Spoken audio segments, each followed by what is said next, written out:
There's a moment when everything changes, when you realize that every emotional reaction you've ever had, every tear, every raised voice, every desperate attempt to make them understand, has been a gift to your enemies, a roadmap to your destruction, handed over willingly, wrapped in the pretty bow of authenticity. You've been weaponizing yourself against yourself, and they've been watching, learning, calculating exactly which buttons to press to make you dance to their rhythm. But what if I told you there's a way to become untouchable? Not through aggression, not through retaliation, but through something far more terrifying: complete emotional unavailability. The philosophy that underlies true power isn't found in the loud, the dramatic, or the obvious. It lives in the spaces between words, in the calculated pause, in the deliberate choice to withhold what others desperately want from you: a reaction. When you master this art, you don't just win individual battles, you transcend the entire battlefield. Consider this: every person who has ever tried to manipulate you has relied on one fundamental assumption: that they can provoke a response. They throw the stone expecting ripples. They launch the attack expecting defense. They deliver the insult expecting pain. But what happens when the stone hits still water? What happens when the attack meets void? What happens when the insult encounters a mirror that reflects nothing back? You become dangerous in a way they never anticipated. Machiavelli understood this when he wrote about the necessity of being both the lion and the fox. But he missed the third animal, the one that possesses ultimate power: the ghost, the presence that influences everything while remaining untouchable, unreadable, unreachable. When you master the art of emotional disappearance, you don't just protect yourself. You become a force that others cannot comprehend, predict, or control. This isn't about suppression. Suppression implies effort, tension, the visible strain of holding something back. This is about transformation, the alchemical process of turning your emotional responses into strategic weapons that fire only when you choose, only how you choose, only at targets you deem worthy of your attention. Here's what most people misunderstand about power dynamics. They think it's about winning arguments, about being right, about proving points. They engage in the theater of conflict, playing roles written by their opponents. But true power operates on a different frequency entirely. It's the frequency of irrelevance, making your opponent's entire strategy irrelevant by refusing to play the game they've designed to defeat you. Let me show you exactly how this works in practice. Picture this: you're in a meeting and someone launches what they believe is a career-ending attack. "I think we all know why this project failed," they say, their eyes locked on you, their voice carrying that particular tone designed to trigger shame, defensiveness, the urgent need to explain yourself. Everyone turns to watch your response. This is their moment of anticipated victory. Instead of the expected scramble, the defensive explanations, the emotional leak they're hunting for, you do something unexpected. You pause. Not the pause of someone gathering their thoughts or suppressing anger. The pause of someone who finds the entire situation beneath their notice. 3 seconds. In that silence, something shifts. The energy that was focused on you begins to reflect back onto them. Interesting perspective, you say. Your voice carrying the same tone you'd use to comment on the weather. No emotion, no defensiveness, no acknowledgement that an attack even occurred. You don't defend because defense implies there was something worth attacking. You don't explain because explanation implies their understanding matters to you. And then, this is crucial, you redirect the conversation to substance. Let's examine the actual data. Not their interpretation, not their narrative, not their emotional theater. The data, the facts, the realm where their manipulation tactics lose all power. Watch what happens in that room. The person who launched the attack suddenly looks exposed, their emotional investment visible and inappropriate. Others begin to see the manipulation for what it was. You've made them play their hand while keeping yours completely hidden. But this technique extends far beyond conference rooms. It penetrates every domain where psychological warfare occurs.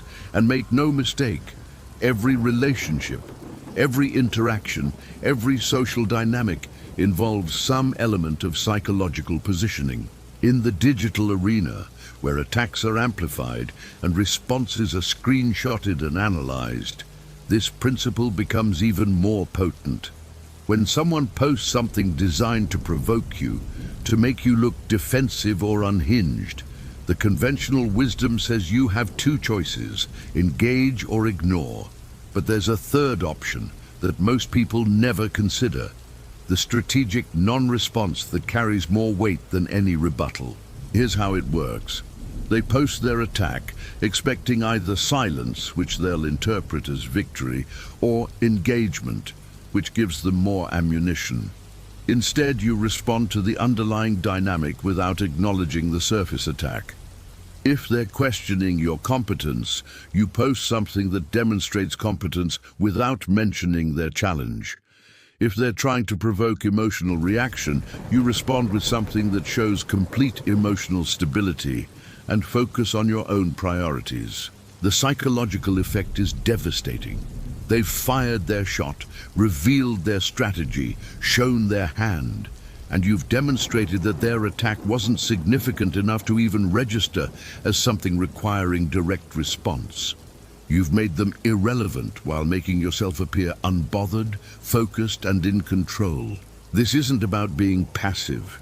This is about being selective. When you make your emotional responses rare, they become precious. When you make your attention difficult to obtain, it becomes valuable. When you make your reactions unpredictable, you become impossible to manipulate. Consider the romantic domain, where emotional manipulation reaches its most sophisticated forms. Someone you're involved with tries the classic destabilization technique. They create a crisis, manufacture drama, force you into a position where you feel compelled to prove your feelings, demonstrate your commitment, explain your actions. The conventional response is to engage with their emotional framework, to prove you care, to show them they matter, to get pulled into their emotional storm and prove your love by drowning in it with them. But here's the transformation. Instead of proving anything, you become a stable point in their chaos. When they create drama, you respond with calm competence. When they manufacture crisis, you respond with practical solutions. When they demand emotional proof, you offer consistent action without the theatrical display they're seeking.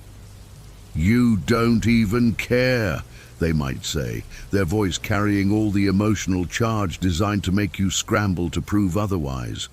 "I care enough to not participate in chaos," you respond. Not defensive, not explaining, not proving, simply stating a principle and living by it. This response is more powerful than any emotional demonstration because it's unshakable. They can't argue with it, can't manipulate it, can't use it against you. You've made their entire strategy of emotional manipulation irrelevant while positioning yourself as the stable, reliable presence in the dynamic. But here's where it gets dangerous. When you truly master this art, you begin to see how deeply most human interactions are built on emotional manipulation and reaction.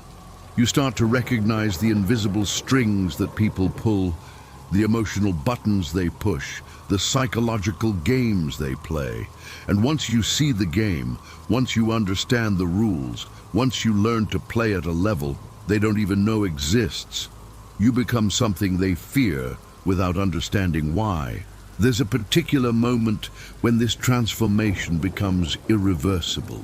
It's when someone tries their most powerful emotional weapon against you, their nuclear option, the thing they're certain will break your composure, and you respond with the same measured calm you'd use to decline an offer of coffee, not because you don't feel anything, but because you've learned to feel everything while showing nothing. In that moment, they realize they have no power over you, and that realization changes them. Some will respect the boundary and adjust their behavior. Others will escalate, becoming more desperate in their attempts to provoke a reaction. And a few will recognize what you've become and either want to learn from you or want to destroy you before you become too dangerous. This is where Machiavelli's wisdom about being feared versus being loved becomes relevant, but with a crucial modification. You don't seek to be feared through aggression or cruelty. You become feared through invulnerability. They fear you because they can't hurt you, can't control you, can't predict you. You've become a variable they cannot account for in their calculations. The professional environment offers perhaps the richest laboratory for developing these skills. Corporate culture is built on subtle psychological warfare, the meeting dynamics, the email chains, the casual conversations that aren't casual at all. Everyone is constantly positioning, testing, probing for weaknesses they can exploit later. Most people play this game unconsciously, reacting to provocations, taking bait, getting pulled into dramas that serve other people's agendas. But when you master emotional unavailability, you start operating on a different level entirely. Here's a specific scenario. You're copied on an email that's clearly designed to make you look bad. It's written in professional language, but the subtext is unmistakable. It's questioning your competence, your decisions, your value to the organization. The sender has copied your boss, your peers, maybe even their boss. They want a reaction. They want you to defend yourself, to get emotional, to make the private conflict public. The conventional response is to craft a careful rebuttal, to correct the record, to defend your position. But every word you write in defense makes you look defensive. Every explanation makes you appear as though explanation was needed. Every justification validates their original attack. Instead, you respond differently. You acknowledge receipt of their email without addressing any of the attacks. You redirect to what you're actually working on, what you're actually accomplishing, what actually matters to the organization. Your response is shorter than their attack, more substantive, and completely unbothered by their agenda. Thanks for sharing your perspective. I'm focused on the Q4 deliverables and the client presentation next week. Here's the current status. You've acknowledged their existence without validating their importance. You've shown that their attempt to distract you from productive work was unsuccessful. You've demonstrated that your priorities are aligned with organizational goals, not personal drama, and you've done it all without a single defensive word. The psychological effect ripples through the entire chain of people copied on that email.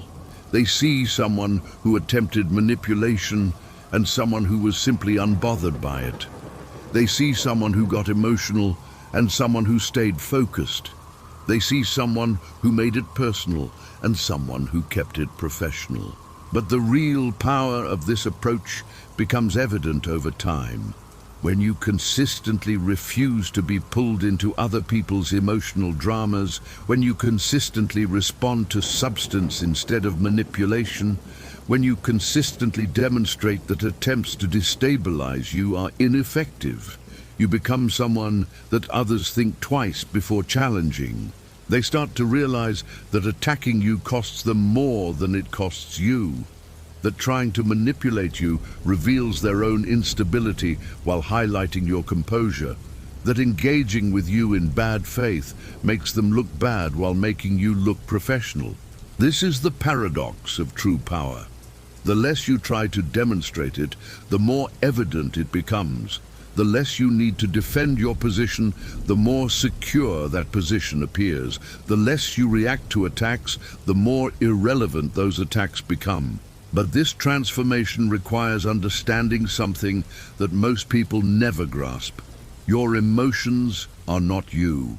They are data, information, signals that tell you something about your environment, your needs, your responses.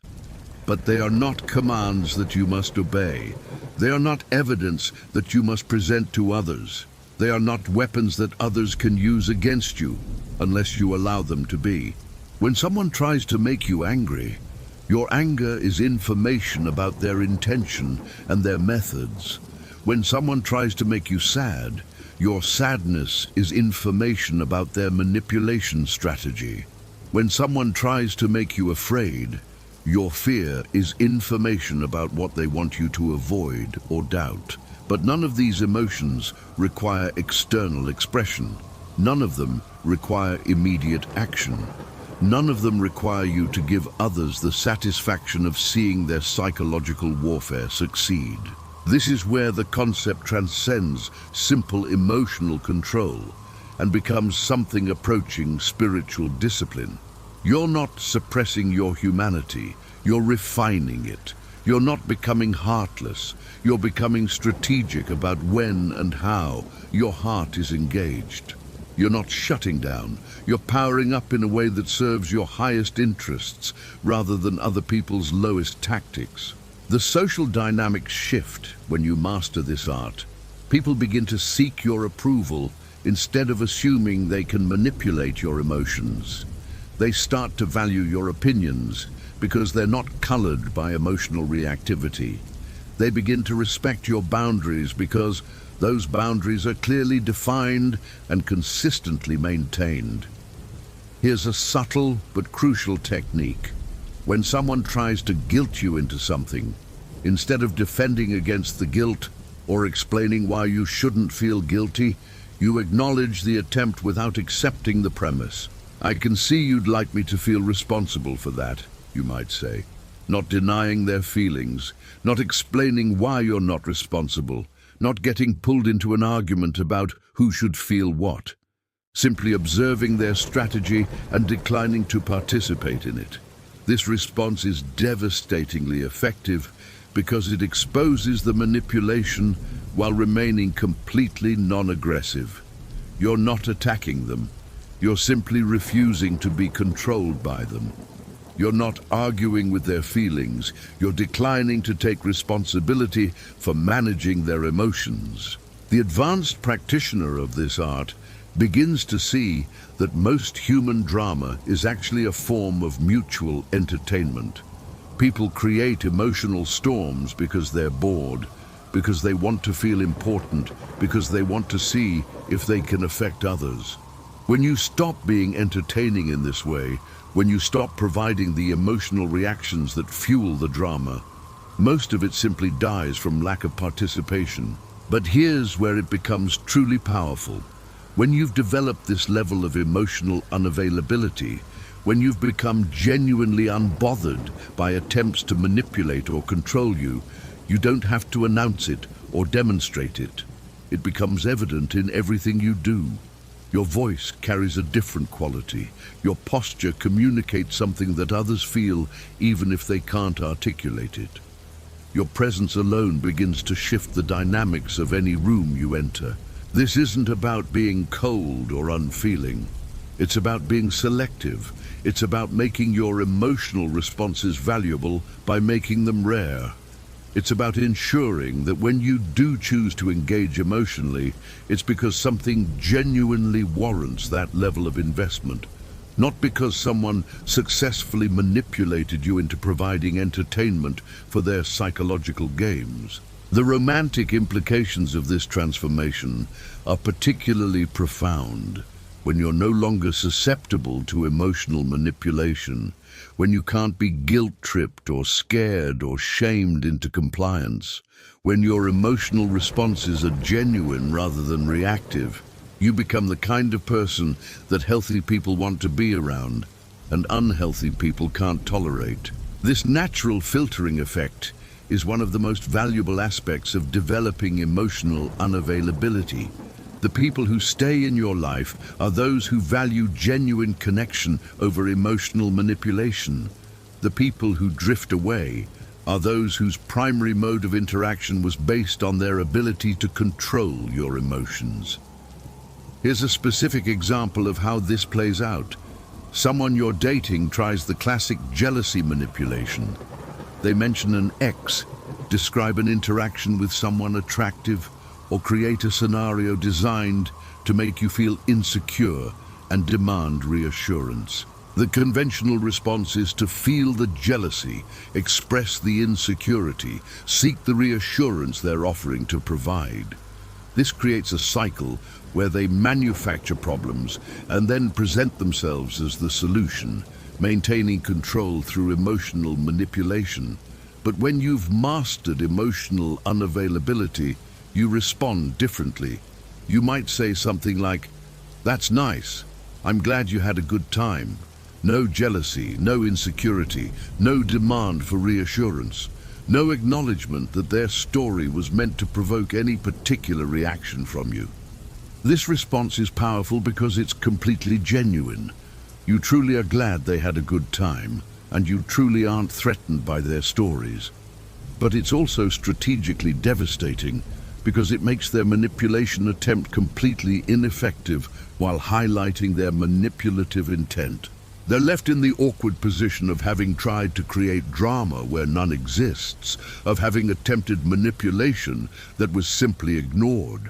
Most importantly, they learn that this strategy doesn't work with you, which either causes them to develop more mature ways of interacting or reveals that they're not capable of relating to you without manipulation.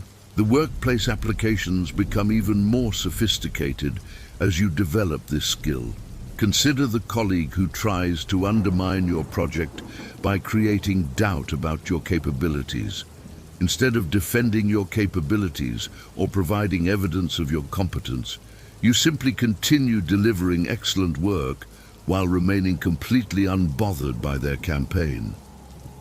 I heard there are some concerns about the Johnson project, someone might mention, fishing for your reaction to the rumors your colleague has been spreading. The Johnson project is on schedule and under budget, you respond matter-of-factly. No defensiveness, no explanation of why rumors exist, no acknowledgement that concerns should exist. Just facts, delivered with the confidence of someone who doesn't need to justify their competence to others. This response pattern gradually makes it clear to everyone that attempting to create drama around your work is unproductive. You don't engage with the drama, you simply continue producing results. You don't defend against attacks, you simply demonstrate through consistent action that attacks are irrelevant. Over time, this approach creates a reputation that precedes you. People learn that you're not susceptible to office politics, that you can't be manipulated through emotional appeals, that you respond to substance rather than theater. This reputation becomes a form of protection that prevents many attacks from occurring in the first place. But the deepest level of this transformation occurs when you realize that emotional unavailability isn't just a defensive strategy, it's an offensive capability.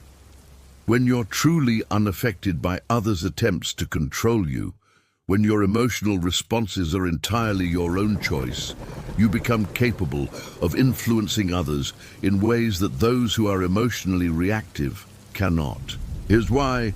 People are constantly seeking emotional validation, emotional reaction, emotional engagement. When you become someone who provides these things only when you choose to, only for reasons that align with your values, only in ways that serve your authentic intentions, your emotional availability becomes valuable, rare, sought after. This creates a dynamic where others begin to modify their behavior to earn your emotional engagement. They start to recognize that manipulative tactics don't work with you, but genuine interaction does. They learn that respect gets response, while manipulation gets indifference. They begin to show up differently because you've trained them through consistent modeling what works and what doesn't, The advanced practitioner begins to see that this isn't just about protecting yourself from manipulation. It's about creating an environment where manipulation becomes ineffective and authentic interaction becomes the only viable option. You're not just changing your own responses, you're changing the entire dynamic of every relationship you're in. This is where the philosophy transcends personal development and becomes a form of social architecture. When you consistently refuse to participate in emotional manipulation, when you consistently reward genuine interaction and ignore theatrical attempts to control you, you create a space around yourself where only the best aspects of human nature can thrive. People begin to bring their authentic selves to their interactions with you because their false selves get no reaction. They start to communicate directly because indirect manipulation proves ineffective. They begin to treat you with respect because disrespect simply bounces off your emotional unavailability and makes them look foolish. But perhaps the most profound aspect of this transformation is what it does to your own relationship with power. When you no longer need emotional validation from others, when you're no longer susceptible to emotional manipulation, when your sense of self is independent of others' attempts to define you, you become genuinely free in a way that most people never experience. This freedom isn't the absence of feeling. It's the presence of choice about when, how, and why you engage emotionally. It's the power to respond from your highest self rather than your reactive self. It's the ability to engage with life from a position of strength rather than from a position of need. And once you taste this kind of freedom, once you experience this level of emotional sovereignty, you realize that all the energy you used to spend defending yourself, explaining yourself, justifying yourself to others, was energy that could have been directed toward creating, building, achieving, becoming. This is the final transformation. From someone who reacts to life to someone who creates life. From someone who responds to others' agendas to someone who sets their own agenda. From someone who can be controlled through emotional manipulation to someone who influences others through authentic power. The person who has mastered emotional unavailability doesn't need to announce their strength. It's evident in everything they do. They don't need to defend their position. Their results speak for themselves. They don't need to prove their worth. Their consistent action demonstrates their value. They have become what every manipulator fears and every authentic person respects. Someone who cannot be controlled, cannot be shaken, cannot be diverted from their chosen path by the emotional theatrics of others. They have achieved what most people spend their entire lives seeking: true independence, genuine confidence, and the kind of quiet power that changes everything it touches. This is not the end of feeling. It's the beginning of feeling from a position of choice rather than compulsion. It's not the death of emotion. It's the birth of emotional intelligence, so refined that it appears almost supernatural to those still trapped in reactive patterns. From this point forward, your emotions are yours alone, and no one gets to weaponize them again.